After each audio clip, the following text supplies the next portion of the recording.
살아계셔요. 아멘. 정말 하나님은 살아계시고요. 아멘. 기적의 하나님이시고요.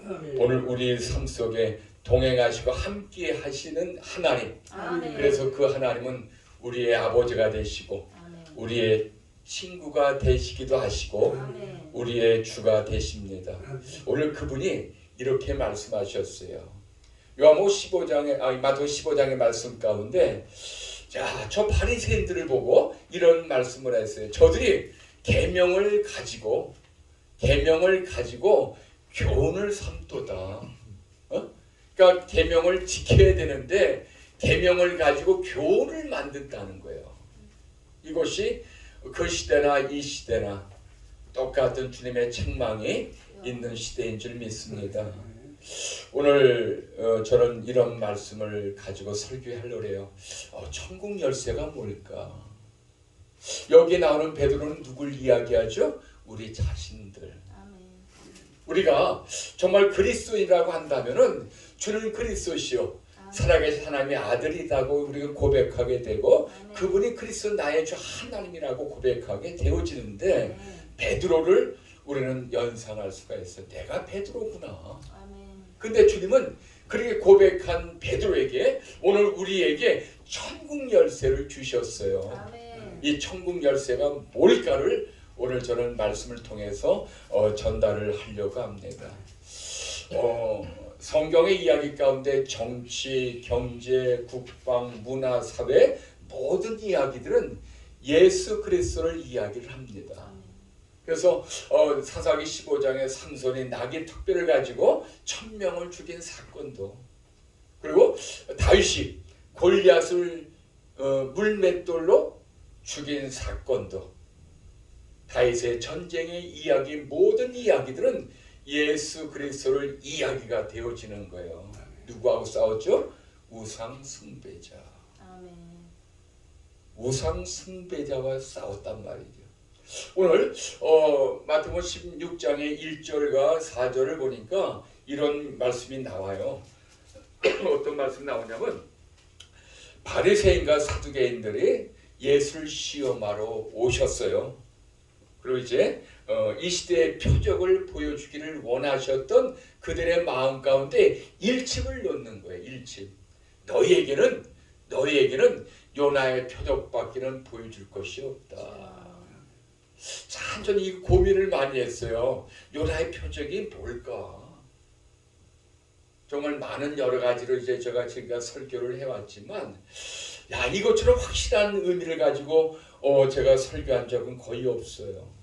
요나의 표적이라고 하는 건 뭐냐면, 요나가 사명을 붙잡고 니느웨로 가지 않고 다시스로 갔을 때 거기에서 오는 불순종, 거기서 오는 바닷속에 빠져지는 고통, 그러나 요나에게는 하나님의 은혜 가운데 물고기 뱃속에 들어가서 숨을 쉬는 사건, 회복의 사건이 있었지만 이 바리새인과 사두개파 이런 사람들에게 있어서의 시대의 표적, 요나의 표적은 무엇을 의미하냐면 너희에게는 죽음밖에는 없다. 왜?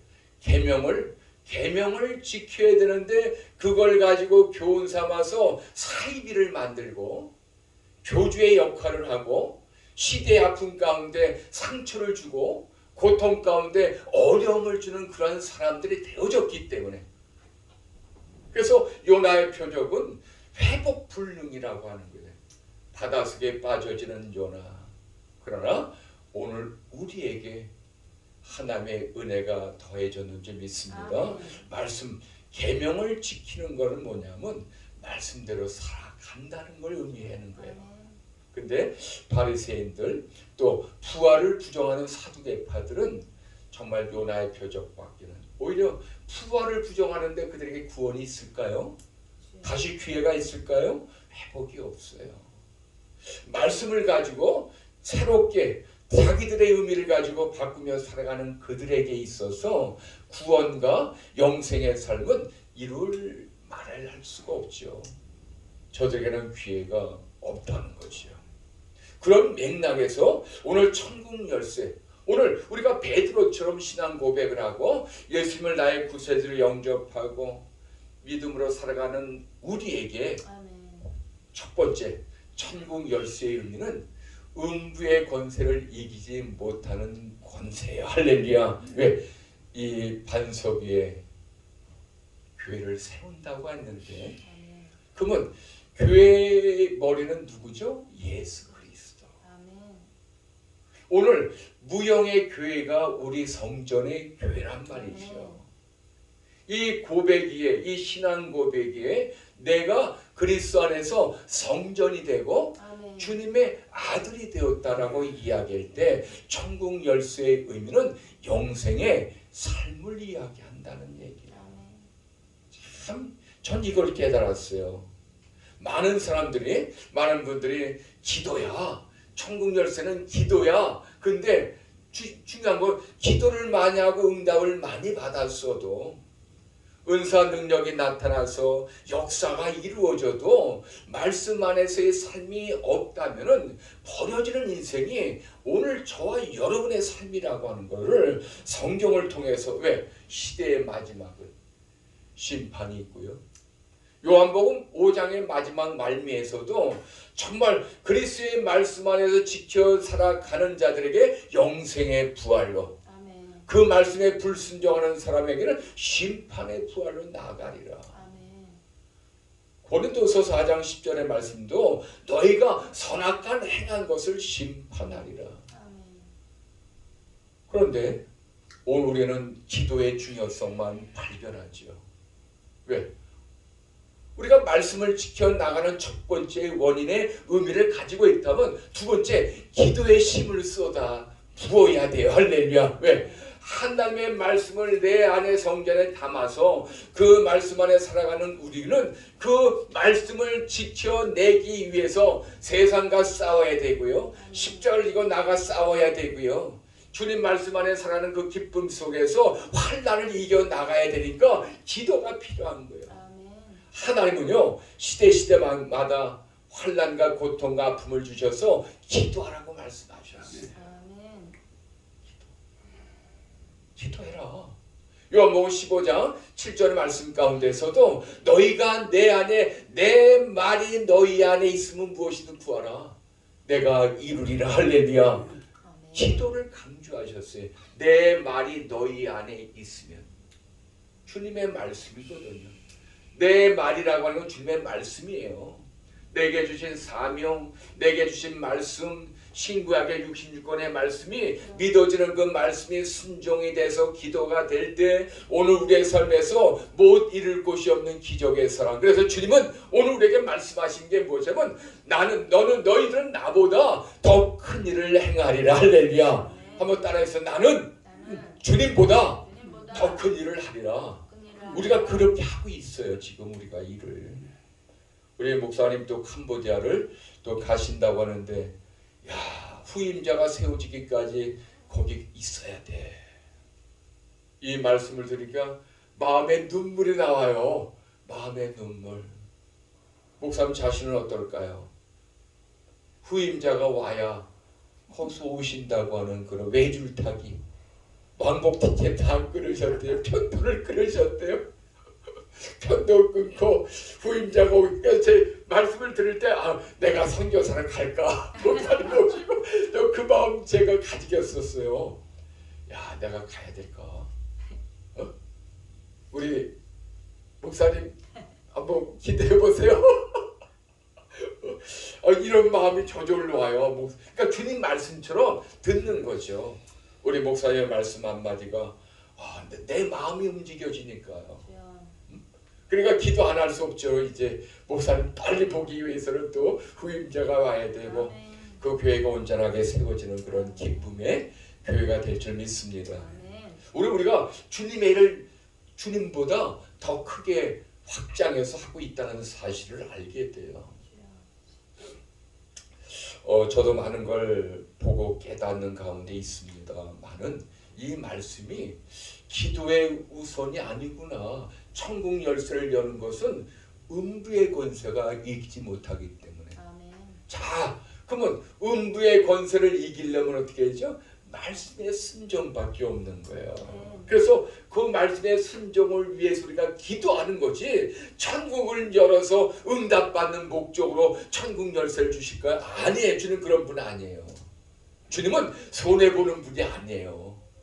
주님은 나를 알고 내 마음을 알고 그분의 말씀 가지고 살아가는 자들에게 천국 열쇠를 주셔서, 그래, 음부의 권세, 지옥의 권세, 사탄의 권세가 너를 이기지 못할 거야. 마태복음 4장에 보면은 이런 말씀이 나와요. 참 이 말씀 속에서 요즘 깨닫는 거예요. 제가 회개하라 천국이 가까이 왔느니라. 그럼 그 회개하라 천국이 가까이 왔다. 이 회개가 무엇일까? 이 회개가 뭐죠? 단순히 우리가 짓는 죄? 단순히 우리가 지은 우리가 나도 모르게 지은 원죄? 아니라고 하는 걸 깨닫게 돼요. 이건 절대적으로 아니에요. 사단의 권세를 이긴 예수 그리스도가 오늘 우리에게 오셔서 말씀하시며 회개하라 천국이 가까이 왔다라고 하는 의미 속에는 오늘 우리에게 생명이 없으면 안 된다는 거. 그 생명을 오늘 우리가 받아야 되고, 그 생명 가운데 우리가 살기 위해서 죄가 고백돼야 되고, 그 생명 가운데 영생의 삶을 살기 위해서는, 말씀의 순종을 위해서는 내 속에는 우상 숭배와 같은 죄들이 떠나가야 돼요. 그러니까 주님이 오늘 우리에게 오셔서 정확한 팩트를 우리는 알고 믿고 행해야 된다는 사실. 그래서 예수님이 3대 사역은 사랑 가운데 완성이 되었고요. 귀신을 내어쫓고, 이것도 사랑이란 말이죠. 병을 고치는 것도 사랑이고, 약한 자와 함께하는 것도 사랑이고. 그러니까 예수님의 하신 말씀 가지고 오늘 우리가 사랑 가운데 행할 때, 오늘 저와 여러분의 삶에 천국 문이 열려지고 지옥의 권세, 음부의 권세가 나를 이기지 못하는 그런 축복된 믿음의 삶이 저와 여러분의 삶에 있다는 사실만이라도 오늘 우리가 얼마나 힘을 얻을 수 있을까요? 정말 오늘 저는 집에서 나올 때 주님 어떤 말씀 전해야 될까요? 지난번에 우리 단체 붕해가 있어서, 목사님 오늘 마지막 설교를 제가 항상 하는데 설교 제목이 뭐예요? 물어봐서 갑자기 저도 모르게 제목이 죽였더라. 죽였더라. 갑자기 저도 죽였더. 근데 그게 제목이 되더라고요. 성경 말씀에 나온 이야기이기 때문에, 야, 그럼 우리가 날마다 십자가를 진다는 건 뭐냐면 내가 죽어야 주님이 살잖아요. 내가 원수를 사랑해야 같이 살아요. 같이 살아요. 제가 한동안 이제 문재인 정부 때 광화문 가서 기도를 했어요. 이제 광화문에서 이제 문재인 정부가 바뀔 때, 정부가 바뀔 때 제가 그때 청와대죠. 청와대 기도팀과 함께 여리고를 또 돌았어요. 그리고 추운 겨울, 여름 할 것 없이 세종대왕상 뒷공간에 가면 기도할 수 있는 공간이 조금 있어요. 한 3평, 4평 정도. 거기 가서 화요일마다 기도하고, 기도 모임을 하면서 기도하면서 이런 기도했어요. 하나님, 그냥 이 입에서는 문재인 대통령 욕이 나오는 건 계속 참아가는 거야. 참아가. 지금도 저는 이재명은 욕을 하지 않아요. 정말 제 마음 가운데 아무리 나쁘고 나를 비판하고 저주하는 사람도 전 절대로 욕을 안 해요. 왜? 어느 날 기도하다가 문재인 저 X 이렇게 하는데 이렇게 하는데 주님이 욕하지 말라 그랬지. 사람을 비판하고 저주하려 하지 말라 그랬지. 그전에는 얼마나 욕을 많이 했는지, 저득이냐 얼마나 회개했는지 몰라요. 근데 어느 날 그런 생각이 딱 오더라고요. 내 자신을 보호하기 위해서 말씀 안에 살아야 되겠구나. 이게 하나하나가 점점 쌓여지면서 거룩함과 진실함으로 나아가게 되죠. 그래서 이재명 대표도 그 전에 좌파 패널들 오늘 우리의 마음에서 얼마나 악함을 발견하게 돼요, 그분들이. 그런데 우리가 고백하고 나가는 건 사랑이거든요. 그래서 음부의 권세를 이긴다는 건 뭐냐면 주님의 말씀을 가지고 살아가면서 사랑을 행할 때 지역의 권세, 오늘 우리를 붙잡을 수가 없다는 얘기죠. 그렇게 믿음 안에 약속된 사랑의 자세를 가지고 살아가는 자에게는 천국 문이 열려져 있는 거예요. 시편 15편의 말씀과 시편 14편의 말씀도 주의 성산에 오를 자가 누구인가. 또 시편 23편 3절에 내 영혼을 소생시키시고 주의 이름을 위하여 의의 길로 인도하시는도다. 그러니까 주님 말씀 가지고 살아내는 자들은 소생의 역사 기회가 있다는 거예요. 그런데 오늘 마태오 16장에 1절에 4절의 말씀 가운데 바리새인과 계명을 가지고 그걸 지키지 않고 자기들의 교훈을 삼아서 그들의 누룩으로 만들어서 그들의 떡으로 만들면서 그들의 신앙을 변절시킨 그런 자들에게는 요나의 표적인 죽음, 요나의 표적인 음부, 이거밖에는 그들에게 보여줄 곳이 없고 그들의 갈 곳은 그곳이라고 하는 것을 알려주게 돼요. 두 번째, 그러면 오늘 우리는 베드로처럼 신앙 고백을 하고 있죠. 그런데 그 베드로가 그렇게 신앙 고백한 우리가 어떤 삶이 되죠? 예수님이 제자도를 이야기해요.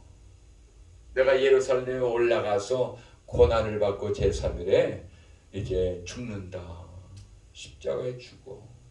그랬더니 베드로가 뭐라 그러죠? 주여 그리 마옵소서. 그리 마옵소서.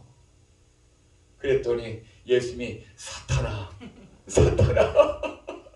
내들어 물러가라. 그러니까 이게 두 번째 의미는 그게 신앙 고백을 했던 나도 주님 말씀에 순종하며 영생의 사람으로 살지 못하는 삶에는 이와 같은 이중적인 의미의 인생이 있다는 얘기예요. 사탄이라고 불렀어요. 야, 바요나 시몬아 내가 복이 있도다. 이를 알게 한 것은 혈육이 아니라 하늘에 계신 아버지의 뜻이야. 하늘에 계신 아버지가 너를 입을 열어서 고백하게 한 거야. 근데 순간적으로 주의 말씀에 불순종, 주님의 말씀을 거부하던 베드로는 오늘 저와 여러분이 아닐까요? 목회한다고 저는 30년 들어왔어요. 목회가. 이 메도디스트라고 하는 이 단어는 뭐냐면 이 뜻은 규칙쟁이라는 뜻이에요. 규칙적으로. 제가 하루에 10시간씩 전도할 때 칸트의 시간처럼 전도를 했어요. 2시부터 3시는 이 지역에서, 3시에서 4시는 이쪽에서, 4시에서 5시부터는 이쪽에서, 동서남북은 아니지만 돌아가면서 그러니까 어떤 분이 교회를 왔는데 목사님 어디 계세요? 그러니까 시간을 보고 목사님 지금 여기서 전도할 거예요. 그 사람이 와서 나를 만났다니까요. 이런 일도 있어요.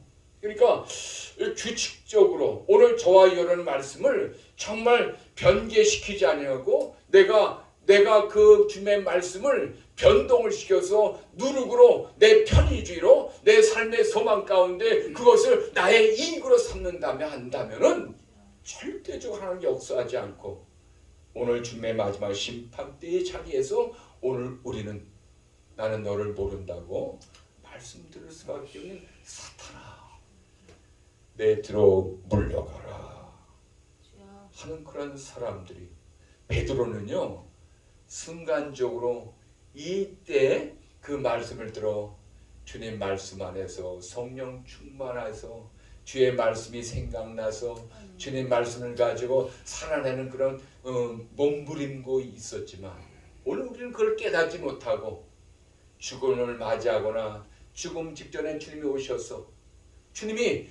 우리는 주님이 빨리 오시기를 원해요.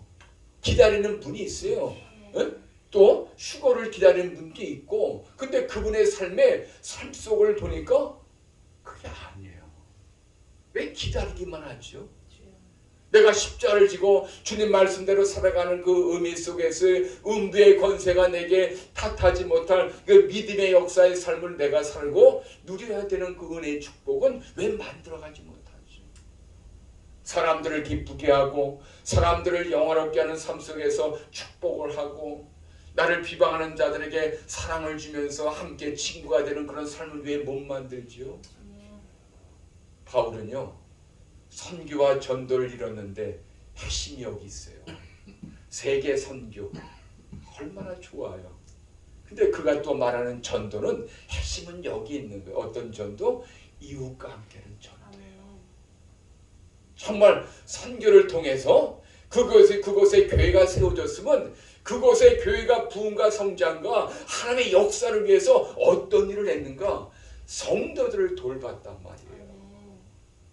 그냥 교회 나와서 제자 훈련시키고 11조 많이 해, 감사헌금 많이 해, 전도 많이 해, 기도 많이 해, 이런 차원의 이 교회 사역과 선교 사역과 복음 전파가 아니라 그들은 바울의 이야기와 말씀을 들었는데 그게 어떤 말씀이? 주님이 하신 말씀을 서로 사랑하라. 아멘.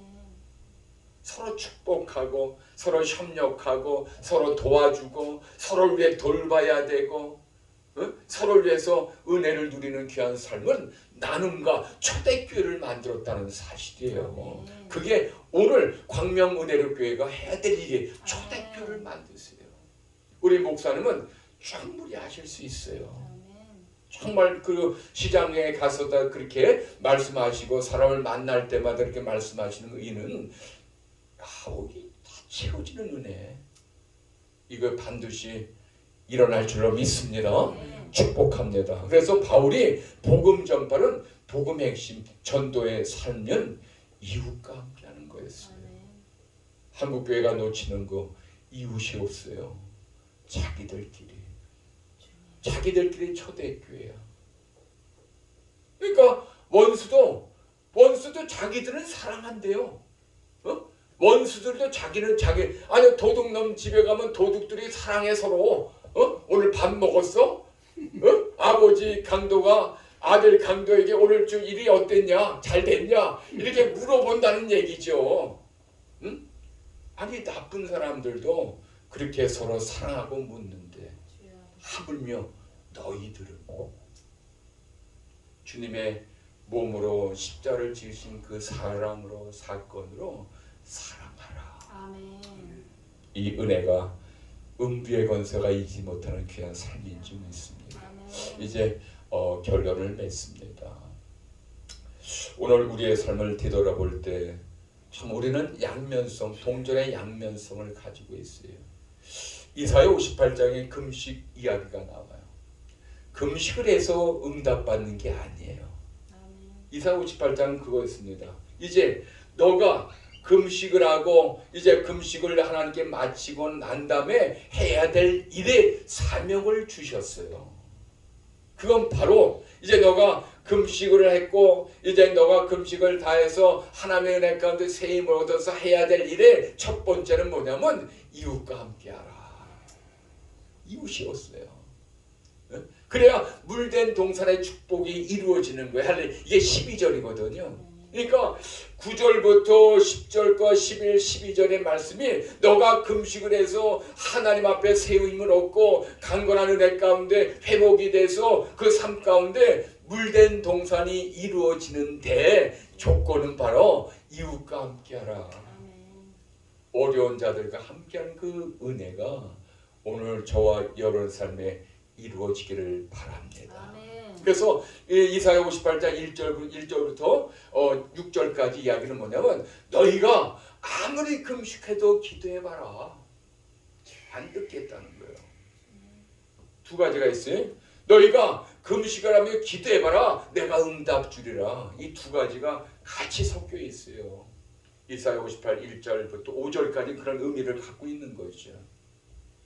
그런데 하나님께서 정의를 답으로 내려주셨는데 이제 너희가 기도하면서 금식하면서 내게 와서 기도하면 이제는 그렇게 응답을 주셨는데 이제는 안 주겠다는 거죠. 이젠 새로운 비전, 새로운 사명, 새로운 패러다임을 주는데 이제는 응답이 전제가 아니라 이제는 뭐가 응답이에요?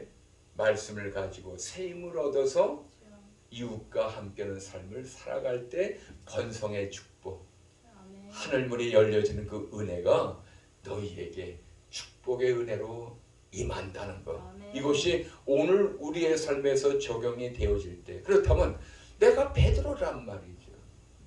지난번에 제가 말씀드린 게 요한복음 5장에 요한복음 2장에 가나 혼인 잔치의 빈 항아리. 빈 항아리는 누구라 그랬죠? 내 자신. 내 자신을 성결하지 않고 거룩하지 않는다면 성령의 은혜 가운데 그 말씀 가지고 내가 살아가는 거룩함을 상실했구나. 그 상실함을 지키며 그 말씀 안에 성령의 충만한 가운데 말씀을 지켜 살아가는 두 양면성을 가진 사람들에게 그러면 거룩함과 진실함으로 살아가고 내 안에서 말씀을 충만한 자들은 어떻게 물이 포도주가 되는 이 화학적인 반응의 역사도 만들어내는 내 삶의 기적의 하나님. 할렐루야. 그런데 내가 빈 항아리 성령의 역사가 있음에도 불구하고 내가 그것을 제한시키고 그 성령의 역사를 내가 방해하면서 내 빈 항아리 인간적인 거, 세상적인 물욕, 세상적인 명예, 권세만 가득한 내 자신의 빈 항아리, 말씀 생활이 없는 그 빈 항아리 속에는 아무리 물을 부어도 포도주가 되는 역사는 이루어지지 않지요. 오늘 우리에게 우리의 자신을 한번 삶 속에서 돌이켜보면 좋겠어요. 나는 어떠한가? 나는 정말 목회가 나는 오늘 이 시대에 말씀 안에서 비전을 받은 내가 어떻게 살아가고 있는가? 신앙 고백은 했지만 어떤 때는 신앙 고백을 부인하면서 베드로처럼 주님께 책망받는 그런 인생을 살아가고 있는지 않는가? 하나님은 칭찬도 하시고 하나님은 그를 책망도 하시는 경고를 받는다고 합니다. 예레미야 이제 결론을 맺습니다. 예레미야 3장 18절 이하에 예레미야가 눈물의 기도를 해요. 이 세상에서 이제 바벨론이 이제 이스라엘의 이제 유다가 이제 멸망을 당했잖아요.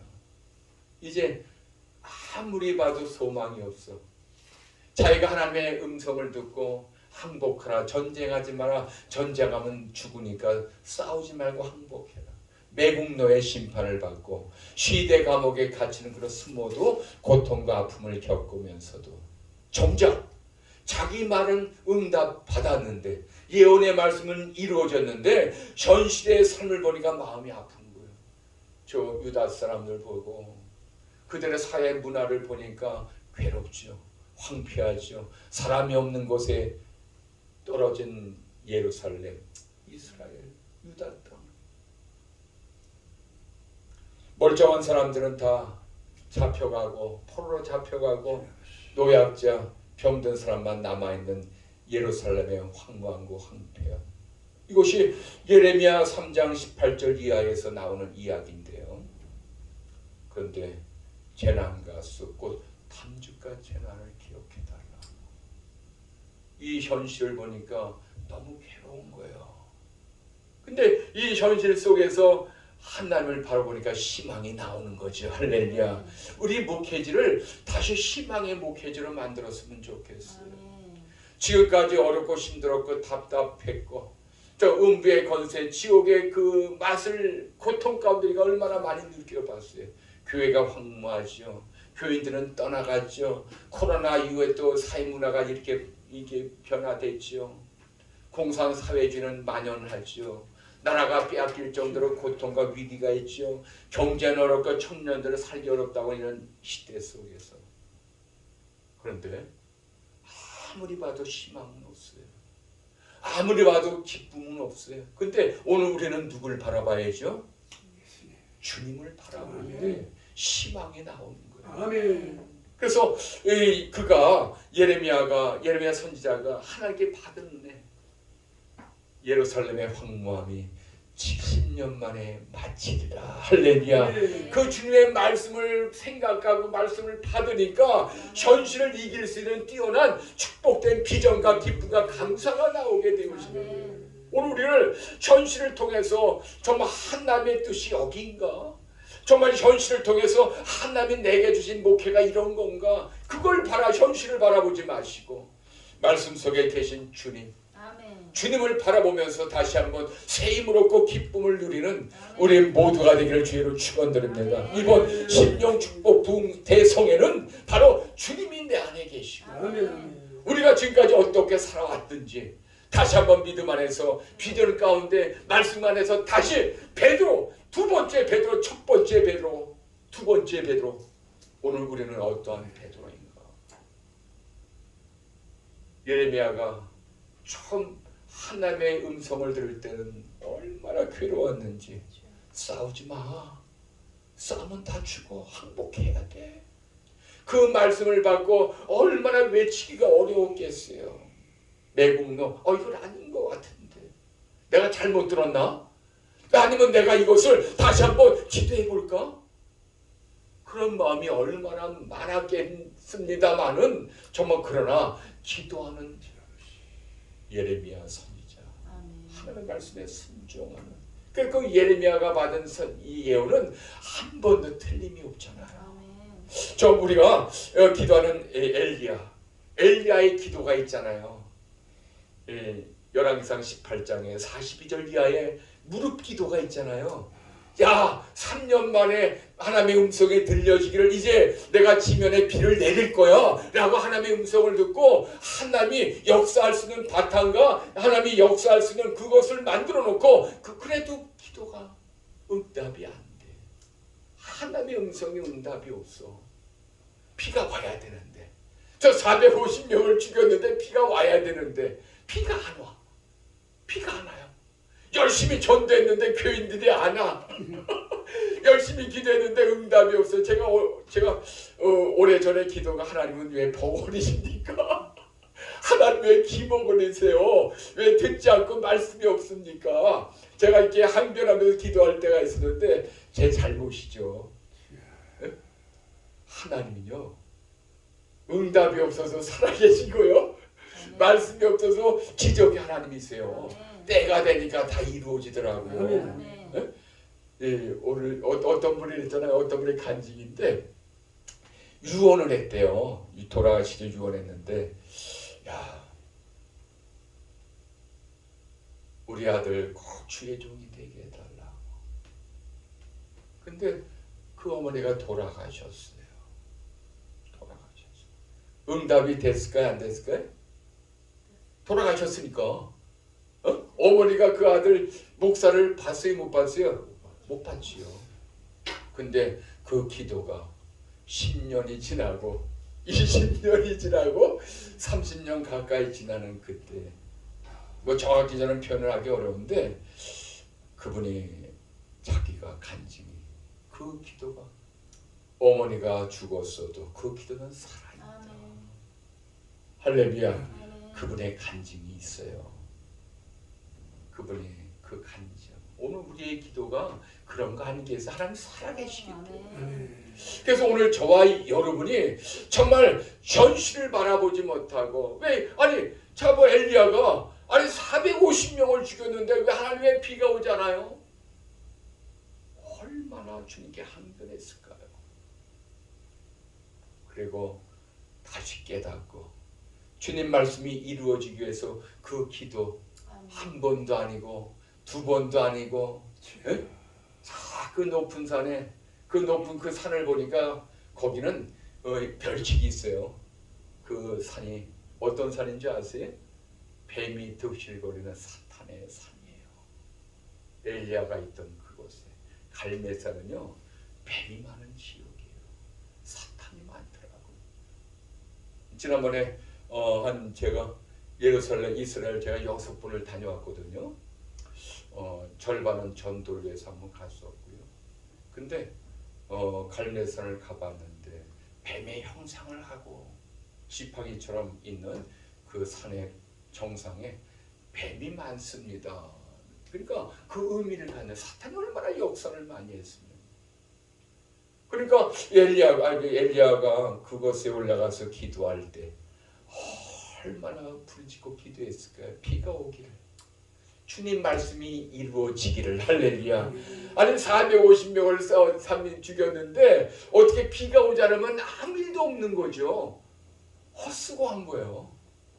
헛수고했죠. 근데 450명을 죽이고 그리고 그가 기도하잖아요.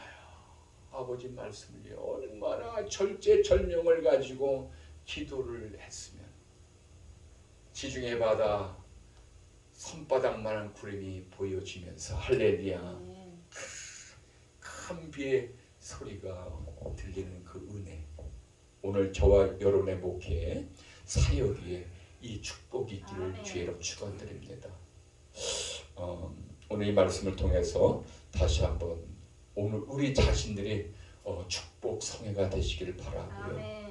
오늘 우리의 심령이 다시 한번 음부의 권세가 이기지 못한 심령으로 새로워지고, 저는 저 나름대로의 영성이 무엇일까 저 나름대로 정의를 내렸는데, 이 영성의 깊이는 생활의 변화의 깊이라고 저는 얘기할 수가 있어요. 뭐 능력을 받아서 뭐 어떤 일을 하고 그게 영성이 아니라 주님이 말씀하시는 영성은 내가 얼마나 주님 말씀에 순종하고 살아가고 있는가.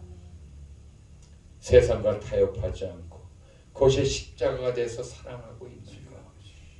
또 내가 거듭난 삶을 살아서 저들의 삶 속에서 정말 친구가 되어지는 용서가 있는가.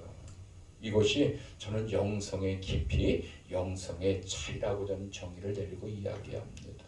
오늘 마태복음 16장 이 말씀을 통해서 오늘 주님의 말씀을 교훈으로 삼지 마시고 주님 말씀을 누룩으로, 주님 말씀을 내 이익으로, 주님 말씀을 설교의 재료로, 주님 말씀을 가지고 이용하려고 하는 그런 말씀을 버리고 우리 말씀을 지켜 행하는, 그래서 주는 그리스도시요 살아계신 하나님의 아들이십니다 라고 고백하며 주님 앞에 칭찬받는 천국 백성이 되기를 주님의 이름으로 축원을 드립니다.